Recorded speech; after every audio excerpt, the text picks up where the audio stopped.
Hi, I'm Danger Dan Jers, the host and GM of the D&D Real Play podcast, D&Dark. Join us on Wednesdays for an absurd, over-the-top comedy horror adventure, starring some of history's most infamous monsters. I'm Ben Magnet. I play Mary Frankenstein, our barbarian. I am Daniel Cruz. I am playing Imhotep the Mummy, our cleric. I'm Jordan, and I play Larry Talbot, a lycanthropic warlock. I am Grayson, playing Jack Griffin, the Invisible Man, the party's rogue. I am Aaron. I play the Phantom of the Opera, our bard. For more information, go to dndarkpodcast.com and listen to us anywhere you find podcasts. You've read the books. You've learned the rules. You've played the games. And so is your mom. Just making sure you're paying attention. Now, it's time for something completely off base. From the same guys who haven't done anything exciting yet are the Paladins of Podcast, Rob and Potato. Listen in as they talk about all things related to pen and paper games, challenge rules, and go off script. This is the high fantasy commentary you didn't ask for, but your mom did. This is the Epic Table Audio Show. What's up, everybody? Welcome to another episode of the Epic Table Games Audio Show. Your Paladins of Podcast, Rob and Potato. What's up, Rob? Not too much, Potato. How are you doing today? I'm doing well, man. Recently I came across a little question. I like to swing it to you. Okay. What is your top 5 choices for a board game, video game, movie, show, book, whatever? Top 5 choices of these franchises and any of these platforms to come back with a vengeance. Like five choices of popular media that was awesome when I was younger, kind of thing. Pretty much, died off franchises you think deserve to have a comeback. I'd really like to see the X-Men animated series based video games come back. I think those would be pretty cool. Good choice. Yeah. Let's see. With things like Disney Plus, though, I also get a pretty big fill of some of the other media that I liked when I was younger. That's kind of a tough question, man. Put me on the spot. I don't know. How about yourself? Let's see. I was kind of specific when I was thinking about this question. For video game, I was thinking Twisted Metal. Definitely needs to come back. So they're actually going to bring it back as a TV show. I heard about it. It sounds like garbage, and I'm very disappointed in them. You know what? It sounds like absolute crap. I'll watch a little bit of it, and then I'll just probably cancel whatever subscription I paid for to get it. Oh, dude, it is very disappointing. I don't understand the story-wise what they're thinking about there, but having a game, as surreal as Twisted Metal Black was, with current day graphics and a very more polished combat system, it'll scratch an itch that I've been having. I've been playing a lot of Crossout recently after my daughter was born because I just got this itch to shoot people in traffic. Sure. Coincidentally, driving downtown GR, I get the same urges. I don't know why. Yeah, well, with what's happened in popular media recently, I wouldn't get pulled over in downtown GR. For a book, I was thinking it's a series written by Pierce Anthony, and I love it to come back as a show, maybe even. It is the Xanth series, Xanth, with the first book being Spell for Chameleon. Beautiful book. Just that book alone, it needs to be a show. So good. I want it to come back, just reinvigorate my nostalgia a little bit here, and I can't read anymore, so. Yeah, that happens when you get older. You need picture books. But we're not a random question, multi pop culture media podcast. Now are we, Rob? Aren't we, though? We're getting there. Fair enough, Potato. Fair enough. We did have some things that we wanted to talk about because there has been some pretty cool news that's come across. One of the big things was Wizards of the Coast has recently purchased D&D Beyond. Oh, sweet. It's the game's most popular digital tool set, and a lot of people, depending on where they sit in this, had no idea that D&D Beyond was actually a completely separate entity. I thought they were the same. I thought it was made by them to begin with. I'm very shocked by that.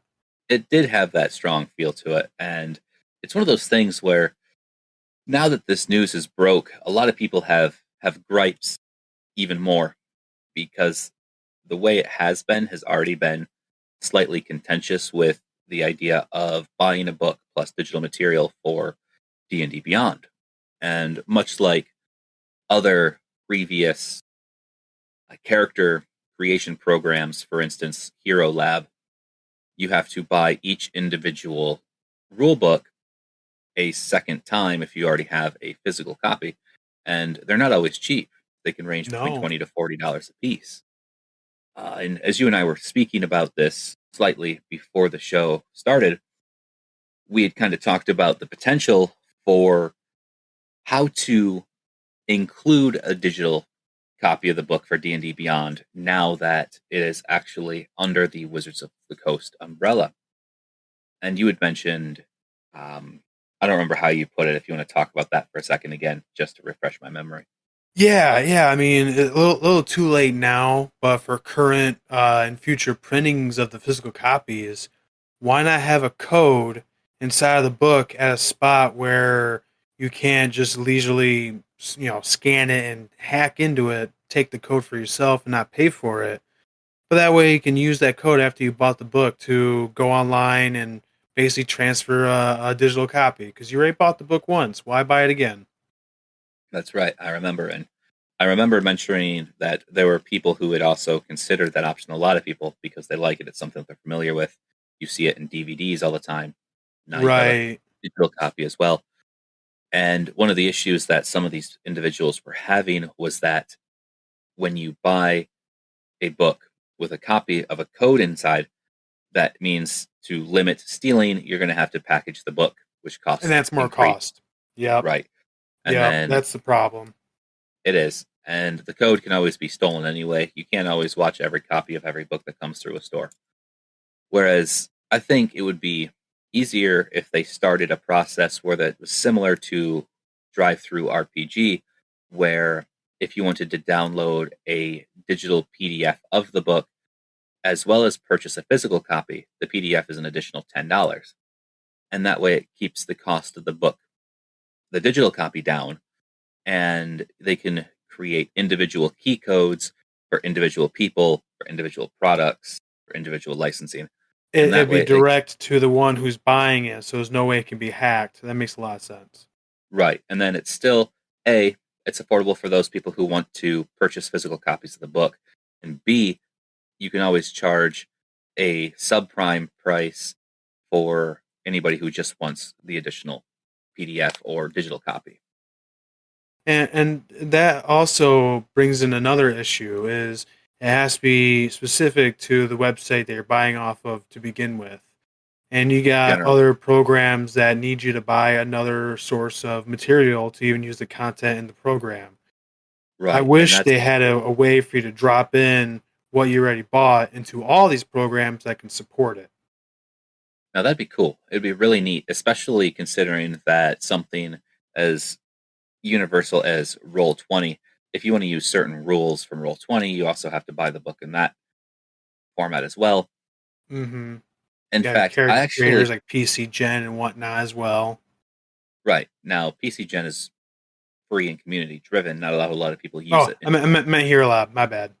Yeah, Hero Lab is another one.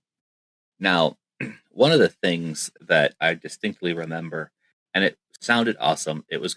I thought it was gonna take off for sure, but it was Dungeons and Dragons, and it was their entire 3 and 3.5 library available on Steam. And within Steam, they had everything you needed for your virtual tabletop, your multiple people involved. The whole thing was set up really well. and there was a bundle package for it. I think it was sitting at $125. It wasn't bad, but it's not even available anymore. Oh, wow. You can't find it. You can't find it. It's just it's dead and gone. Which sucks. Delisted. Yes, pretty much. Wow. So I liked that, and I never got fully into Steam, but I thought that would probably be my first foray into it. And yeah, it's funny you brought up Steam. On Steam, I found a game called Fantasy Grounds. Mm-hmm. I'm thinking now, of course, I don't look it up after I just popped it in my head, but Fantasy Grounds, to my knowledge, it has Paizo content, like the adventure path of Giant Slayers in there. And okay. I favorited it, so whenever it goes on sale, I'm going to snag it and see what's going on with it, do my own independent research there. But yeah, I mean, I think it's cool to have something on Steam. I think a lot of people get on there. It's pretty nice. Yeah, and I remember when Roll20 was just starting out, it was entirely free, and there were no additional character or content rules included. It was whatever you knew had access to, or you'd have the SRDs open on a second tab on your computer. Exactly. Kind of move these things around. So Roll20's really come a far way from where it started. And it's funny that we're talking about the virtual tabletops, especially with Dungeons and Dragons just acquiring D&D Beyond, because earlier you had also mentioned that Paizo just teamed up with a virtual tabletop. That's right. They partnered up with Foundry Virtual Tabletop about last week. I think I was on the 5th. Okay, so I mean that news isn't even a full 10 days old yet.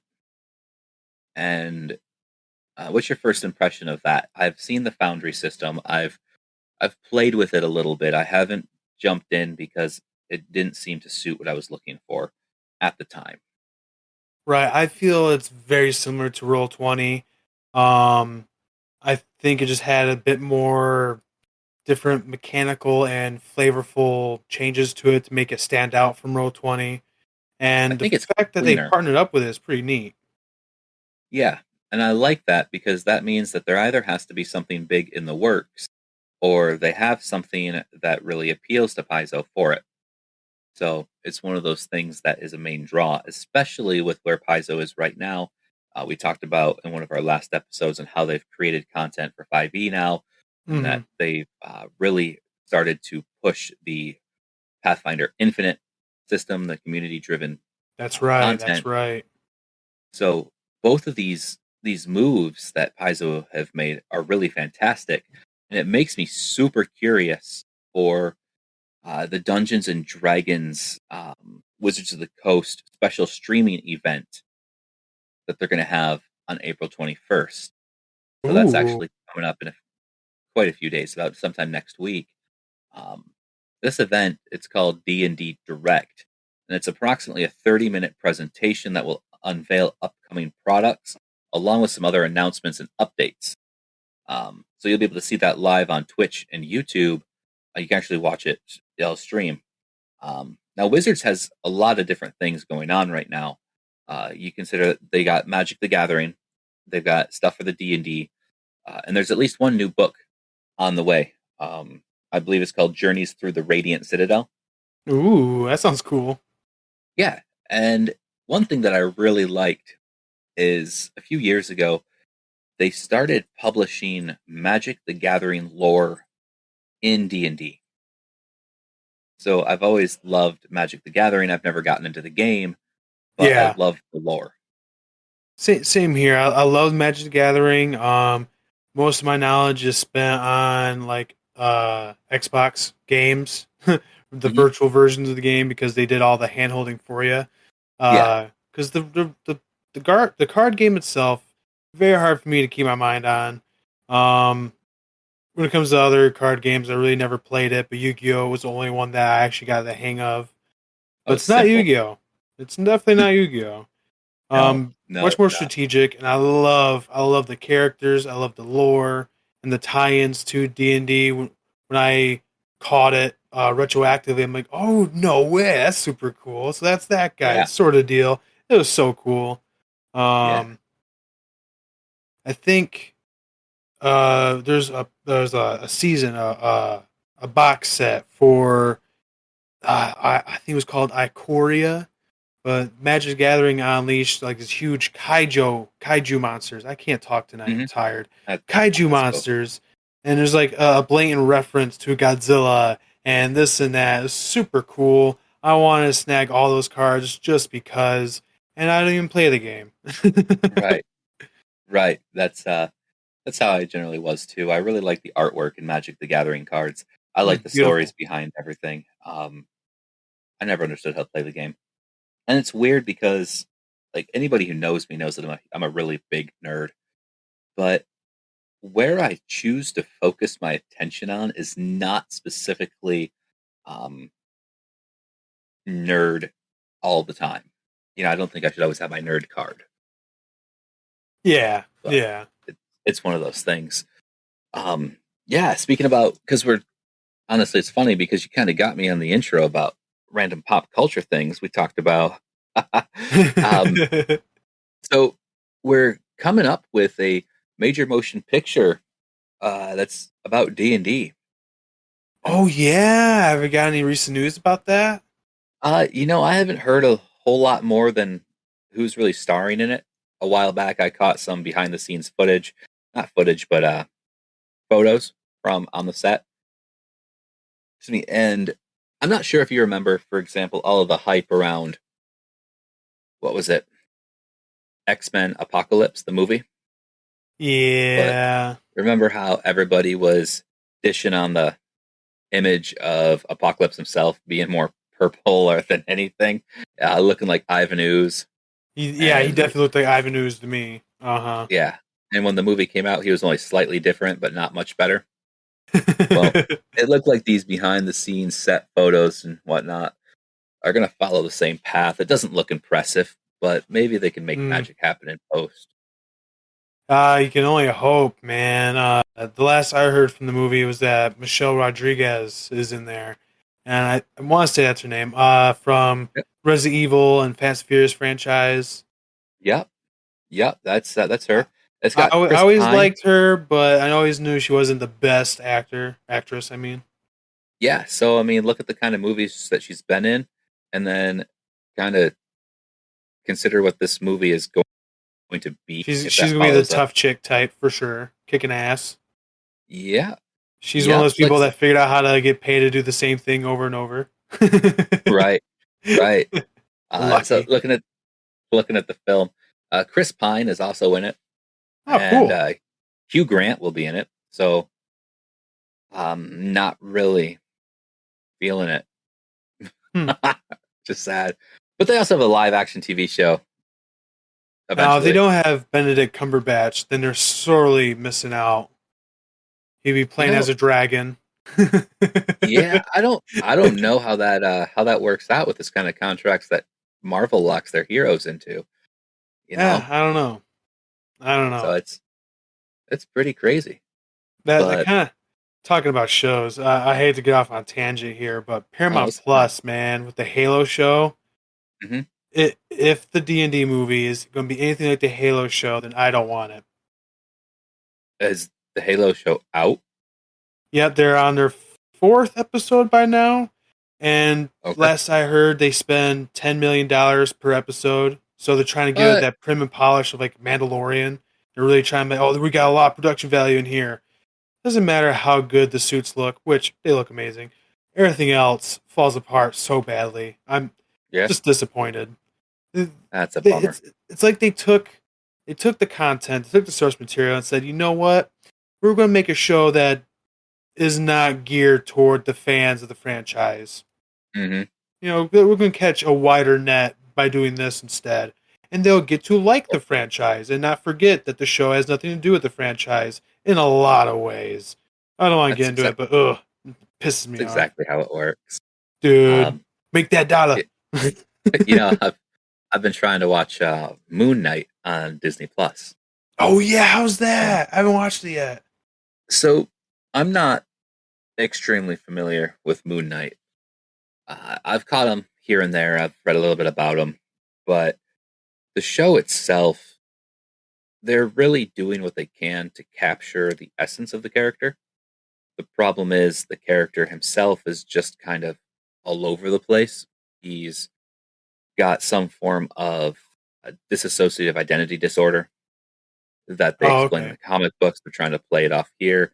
You don't know if he's actually crazy, but you can understand that the craziness of that sort of disorder or thing would cause in an individual, and they really portray it well in the show to the point where it almost feels semi-confusing to follow along. That's actually a neat thing to do, make it where it's hard for you to even follow up because it's that chaotic. That is actually a neat idea. And we're starting to, I don't want to say hit our stride, but it's coming across a little bit more that I guess this week is episode 3 just aired on Wednesday, and I haven't seen it as of yet, but I'm hoping it plays a little better. It's been decent, but kind of not sure what's going on yet. Cool. I love to watch it. I remember when they first talked about it, and they were saying that Keanu Reeves was going to play as the character. I think overall, I'm glad they picked Oscar instead. Yeah, same here. This is not the kind of role that I'd like to see Keanu Reeves in, but from what I understand is that he has talked with the creative team over at Marvel about roles that would fit him in future projects. Yeah. I'd be excited to see that. In fact, I'd actually like to see something tabletop game related that fits in with some of the material that Keanu Reeves has actually done. Not saying I'd like to see a speed-based game. Like, that sucks. but roll maybe a handle check to make sure you're driving at the right speed. Right. Maybe something closer to how it went in 47, Ronin or John Wick. Ooh, even Man of Tai Chi. In fact, out of those 3 Bill and options, John Wick and Bill and Ted are the most well known. So I had the pleasure of checking out Session 0 in a 5e campaign. I've talked about this before.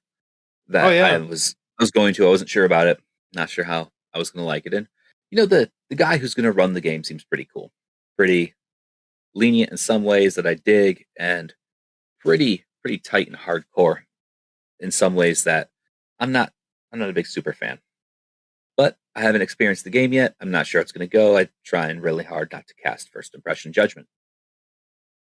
But looking into my 5e player handbook, bro, I came across something that's absolutely BS. Can't wait to hear this. Okay.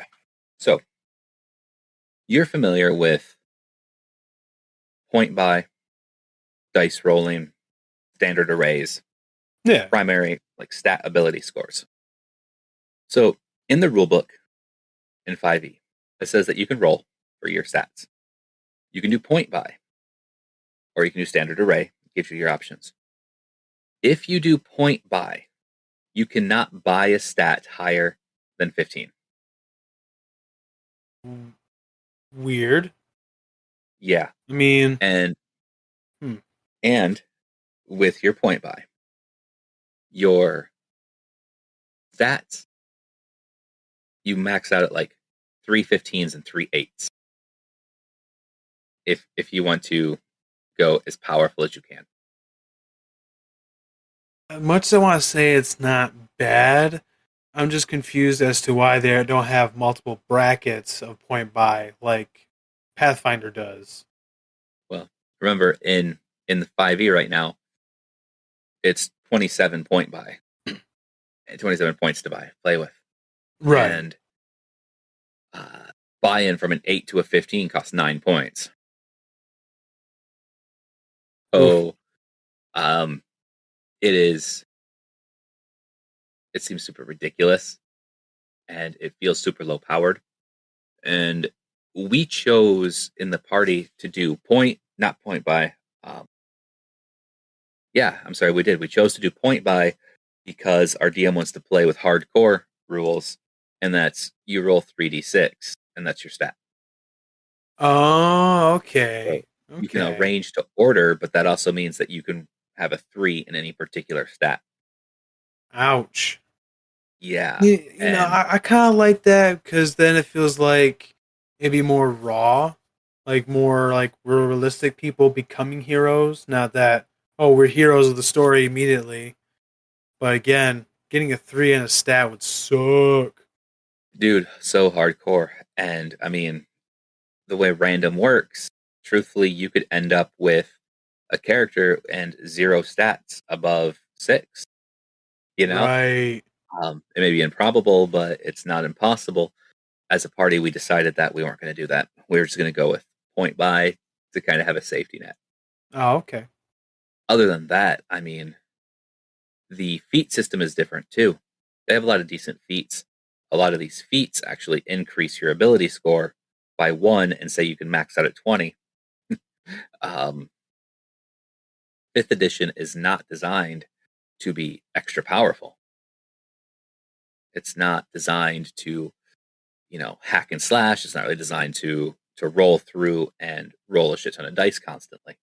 You can definitely tell that it is a much lighter on the rules system. And I see how it's streamlined a little better now. And I'm not sure if I'm exactly a fan still.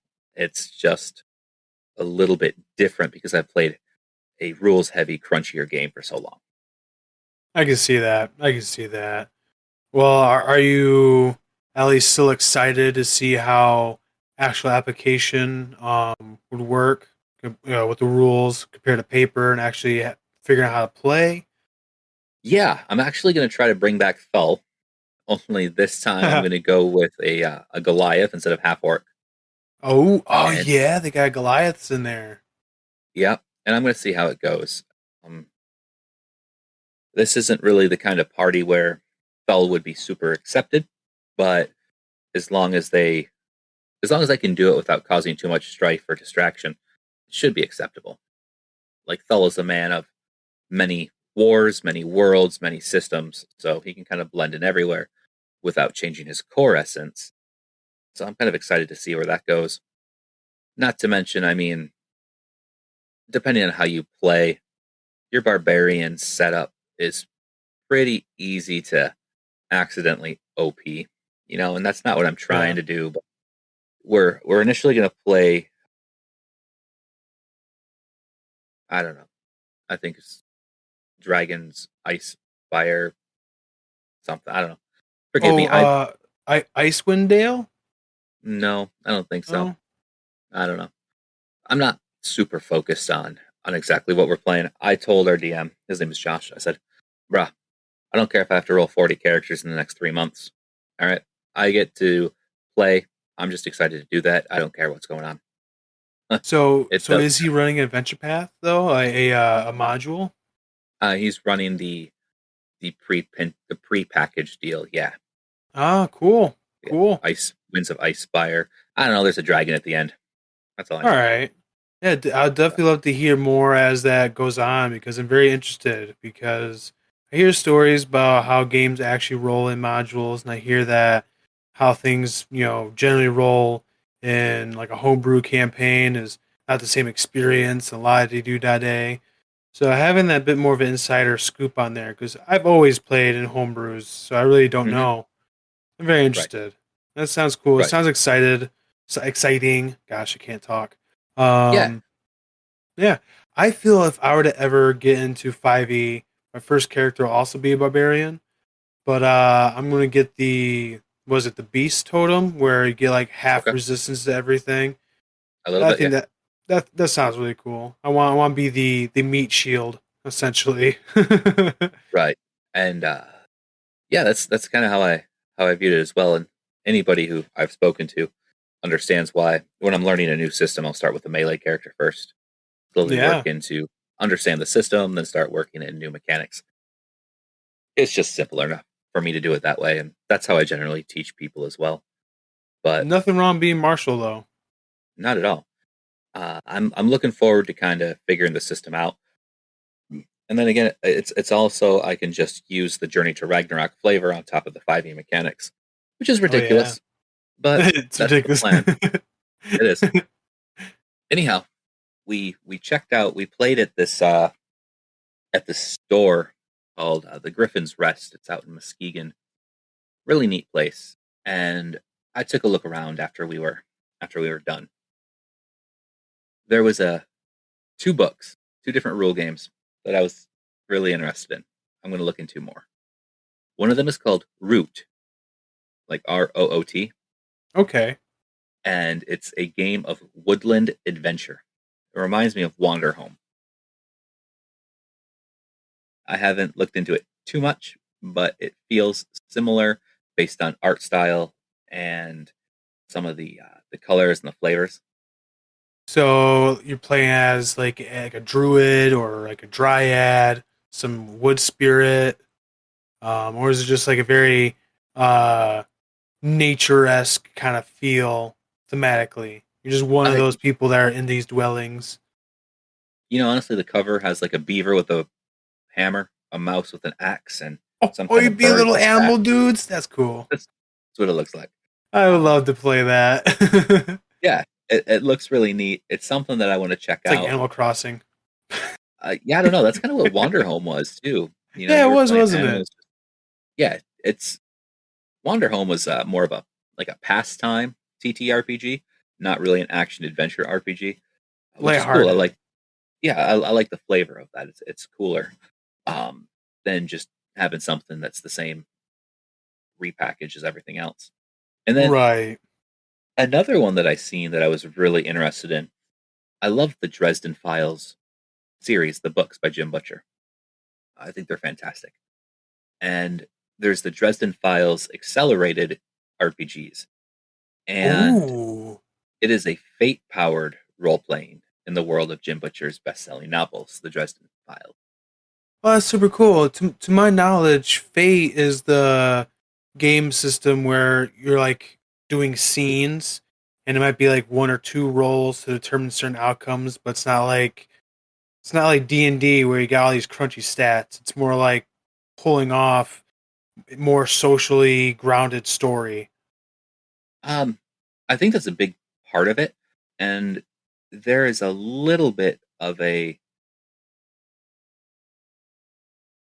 additional mechanics that people like to bring in. So yeah, it's story-focused tools.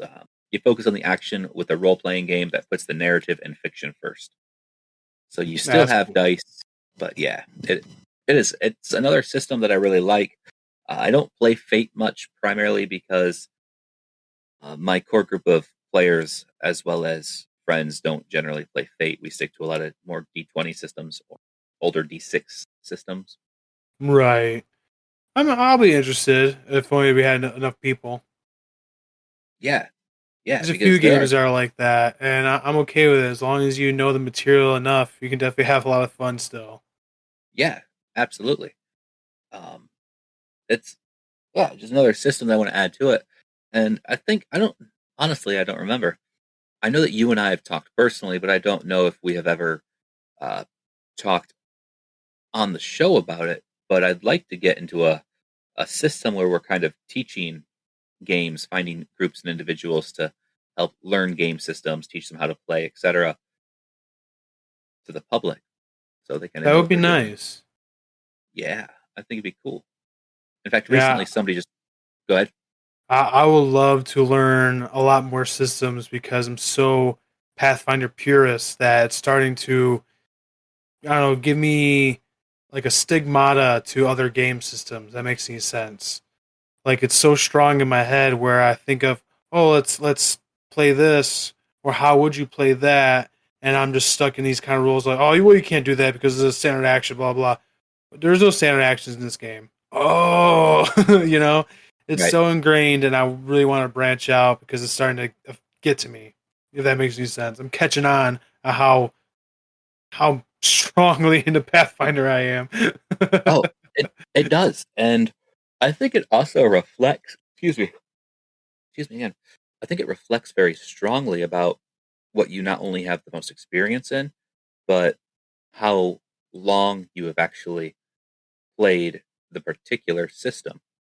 Right. And thinking about, as I was building my 5e character, I was noticing a lot of really weird, small nuances, such as how armor class works or how something else works in the equipment, and kind of how your stats play through and what certain stats do versus don't do anymore. Oh It's one yeah, of those, crossing wires. yeah, and it's one of those things that allows you to A, become way more diverse and versatile. But on the flip side, that B side of the coin is that um, you do have the crossed wires. You're trying to separate what is and is not a part of what particular game. Still entertaining, still difficult, but overall, it's just a learning curve, and you eventually settle into what you want to do, how you want to do it. That's right. That's right. There is two games that I would like to bring up as well. Sadly, I haven't researched on one yet. Another one just came to me during this conversation. I'll start with that one. Maybe next recording we can talk about a bit more, but there is a tabletop RPG game out there where you play as these sentient, somewhat magical cats in a given neighborhood. This sounds Okay. so weird, but it's like these cats have special abilities depending on what class you are. And it's Mm-hmm. kind of Fate-esque where you're doing a bit more story building, a little bit more role play, but you have these very specific mechanics. And true names is a big thing. True names will get you killed. If someone finds out your true name, you're done, sort of thing. And it works Yeah. for other animals and even people. Well, I was listening to a podcast years ago. They're playing this game to see how the game went.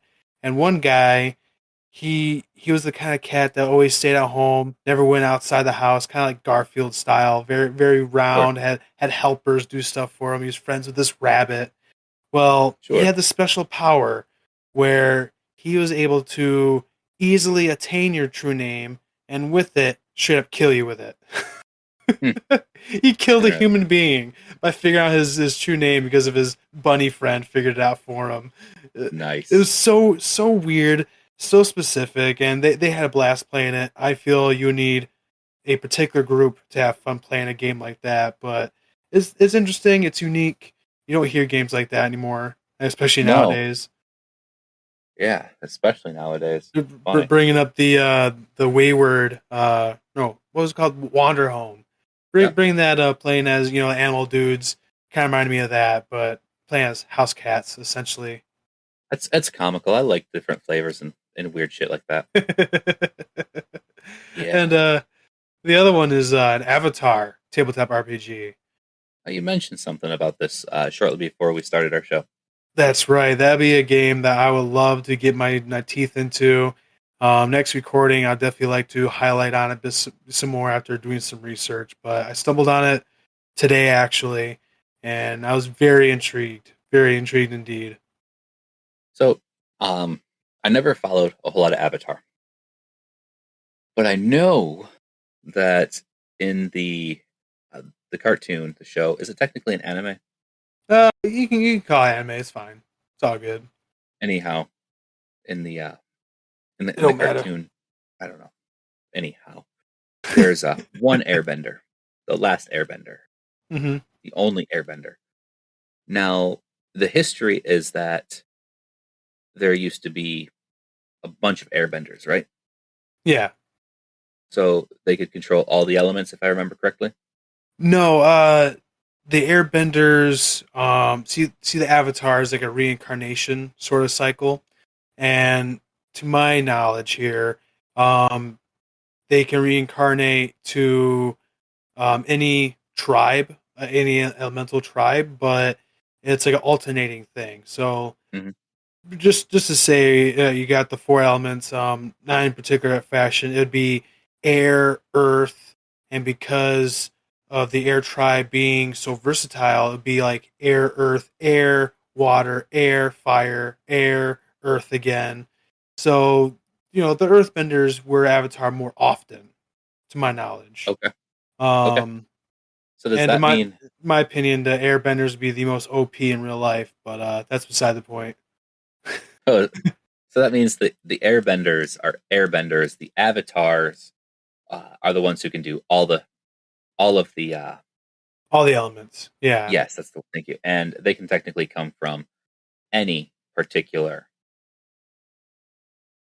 bending school of elements.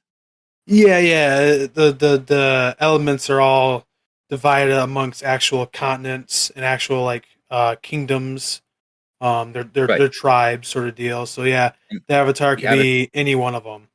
Okay, and then so for instance, an avatar could be a firebender, and eventually when he gets control of the other ones.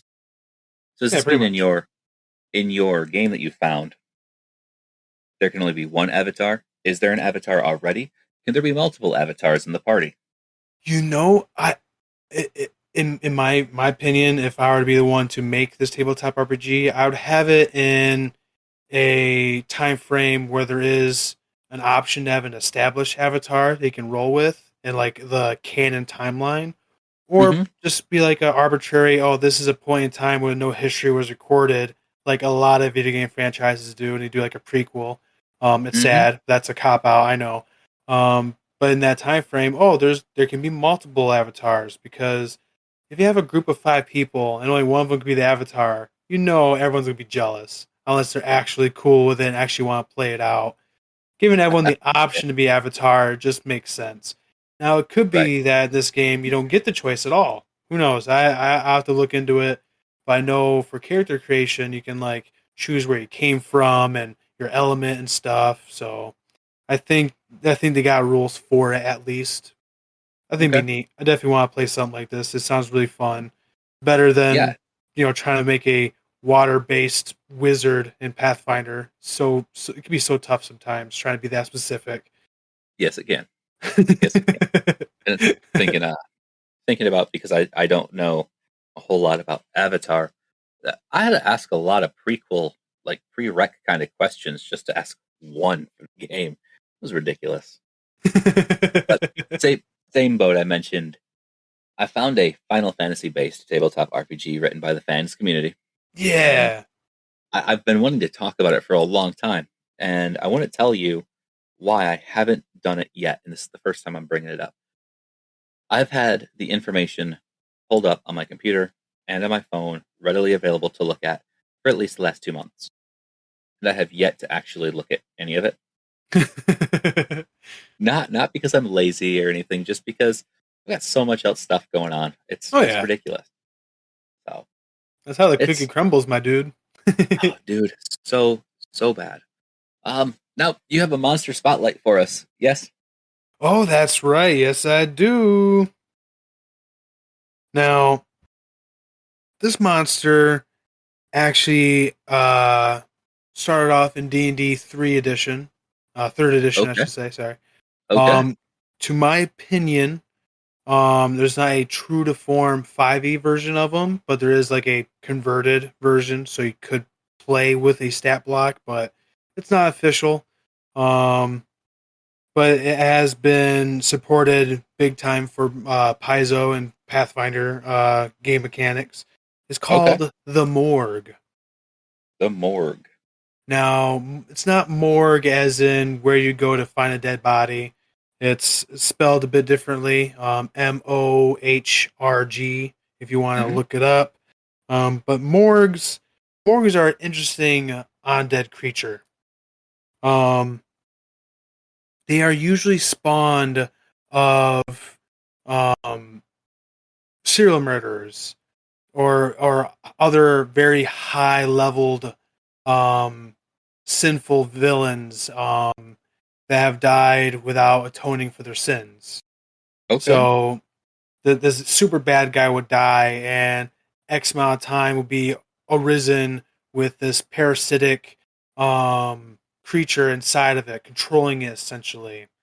And the description, if you were ever to look at the pictures of them, they're mainly looking like skeletons with big purple intestines that wind up into its neck and out of its mouth that end in clawed tongues. Okay. And that's the parasite controlling it. It looks so gruesome and so nasty. It's like a Dark Souls monster. Okay.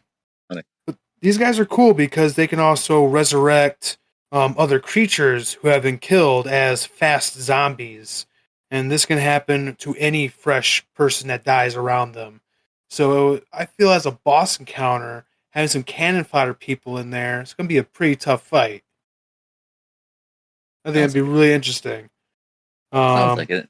I think any creature that can really create zombies or raise undead pretty much the next round is not really paramount to any particular game system, but pretty indicative to the ability of applying to every game system. Yeah. So I know as we've talked about it, you're very heart set on the Pathfinder and D&D. But as you're talking about this, it kind of makes me think, what if you had the Walking Dead system and a character like this, and as it attacks your survival party, you no longer have the wait X amount of rounds before they turn, or wait days or weeks. It's shit, he's dead. He's coming back right now, guys. Right. It'll make the fight so much more intense when one of your own party members drops and then becomes the next, encounter, essentially. That would be very brutal. And I love to see how that could be played if it is a PC. Like, all right, roll to attack your friend. Or are you just, hey, let me take your character sheet real quick.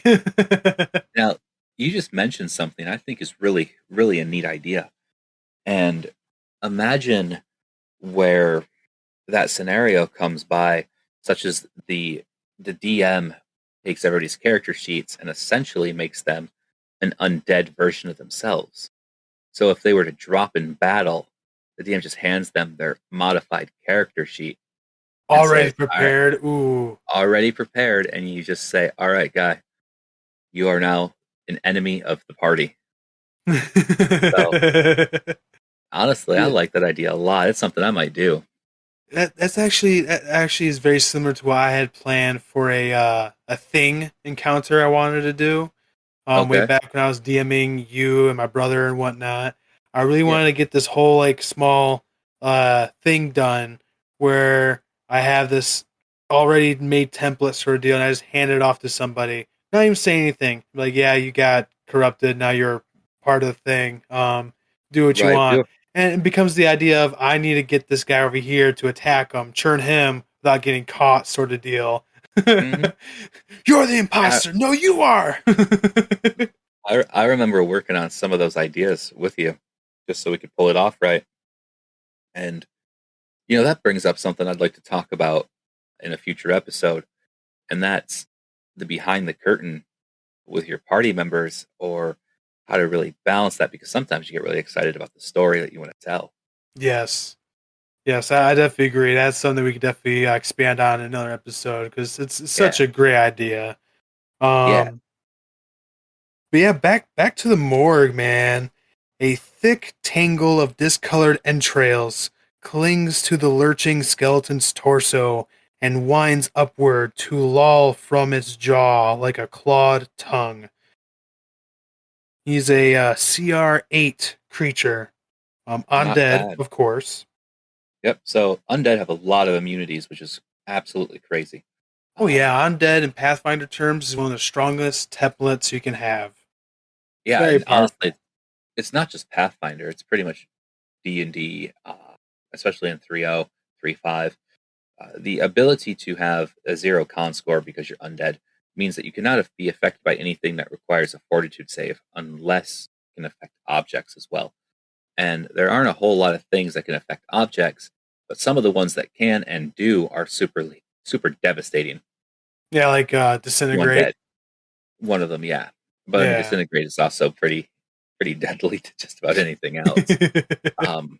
But on top of that, undead are immune to cold, poison, sleep, paralysis, critical hits,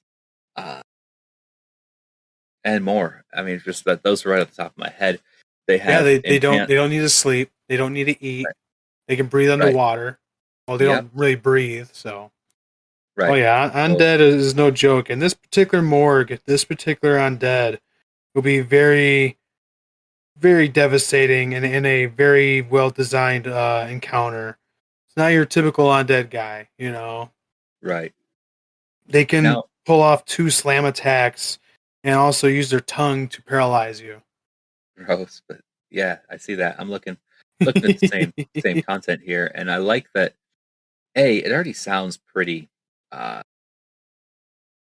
intense when you just look at these guys' stats and abilities. But the organization of how they have it written out is that they usually roll from 2 to 4 in a gang or a mob, which is 2 to 4 morgues plus 4 to 12 zombies. And Which sounds amazingly brutal. it does, considering that these individually are CR8. So when you have 2 to 4 of these, you're looking at an already pretty high level party. But the downside that I'm immediately seeing is that they have their 2 slam attacks, like you had mentioned, and it's plus 15 to hit. So your D20 plus your 15. Yep. Now, that right there is going to really open up a lot of potential for your hit over the party member's AC. But at this level that a CR8 would go up against, the players should have a AC much higher than that. Oh, you're saying it should be harder to actually hit the PCs at an appropriate level to fight them anyways. Yes, because I think of things in constantly optimized terms. 15 is good, but I think it could be a little better. What I like the most is the tongue attack that it has. It has a plus 10 to hit, but it goes against touch. Touch. That's the caveat So, right there. that touch right there is really the way that I think I would play this in terms of tactic. Hit them with the tongue so they're paralyzed for 1d4 minutes, not rounds, minutes. And then, because they're not dumb undead, they're intelligent, then they could go ahead and slam away. Ooh. I was reading a bit more on the create spawn ability. The last part I like to bring up here. Whenever a morgue creates a zombie in the manner of using the create spawn ability, it is healed 1d6 of hit points per HD possessed by the slain creature and acts as if hasted for the round immediately following the spawn's creation. That's pretty nice. Yeah. That's pretty nice. And I'm taking that as when you create the zombie is healed and is now hasted. No, the zombie's not healed. Hold on. So I read it as whenever a morgue creates a zombie, it is healed 1d6 point per HD possessed by the slain creature. So you're reading it as the morgue is getting the healing. That's Yes, even better. That's even better. And the morgue is hasted. See, that's why I want to read it out loud, because I was catching this differently. Yeah. I had the inkling. Yeah, so it's actually really cool. And remember, though, it specifically states that the humanoid creature That's killed true. by a morgue. So they have to be killed by the morgue, and it has to be humanoid. Therefore, most races that you're going to encounter for player characters are humanoid by some degree.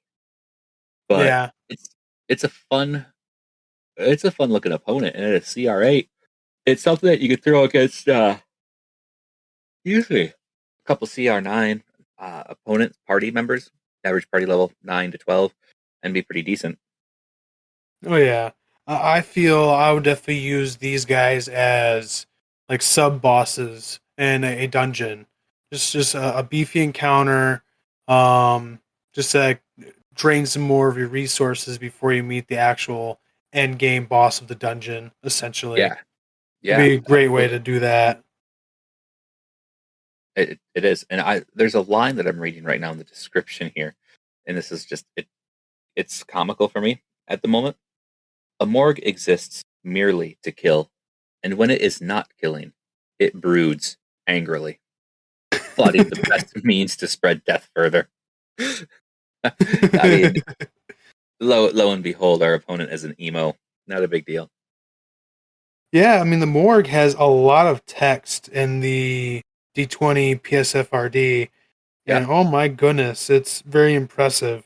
So I want to read it all, but there is so much. Yeah, you are not going to read this half novel on the show. Oh, no way. Not for the show, that's for sure. Dude, And there's also a lot of variants as well. That's what I like about this as well.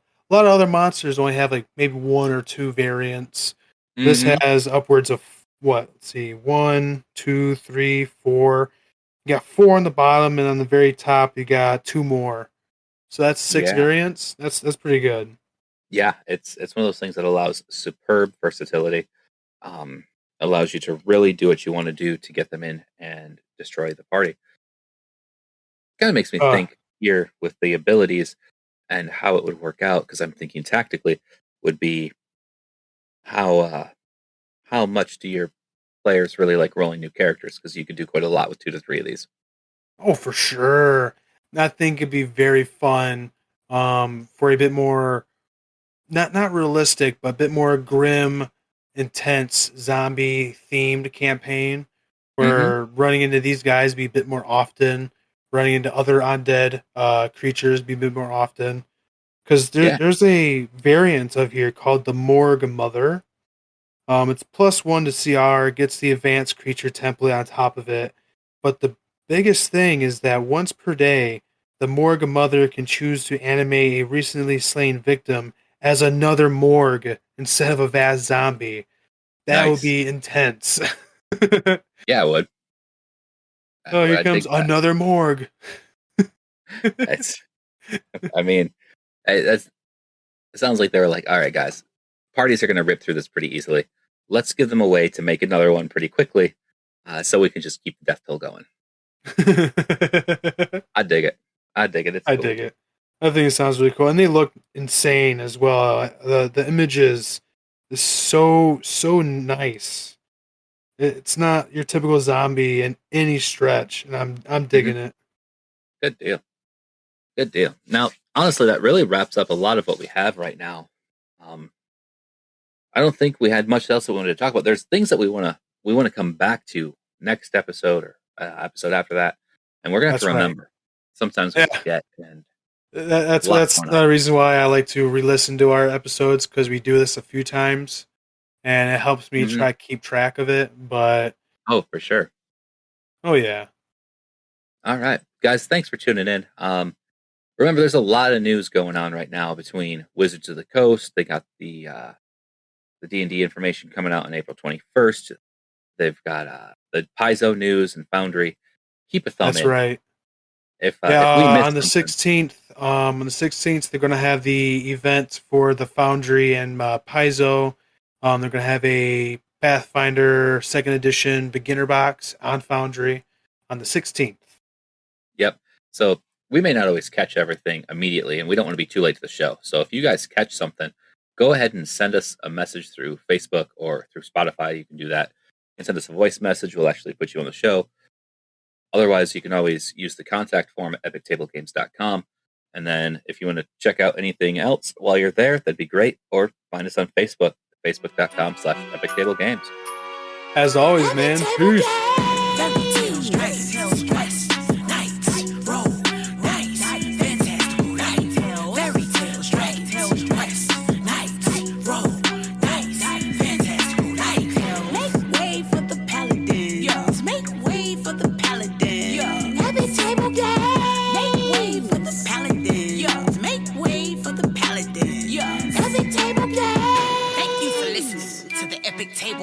Show with the paladins of the podcast, Rob and Potato. Until next time, stay in touch on Facebook at Epic Table Games and online at epictablegames.com. Yeah.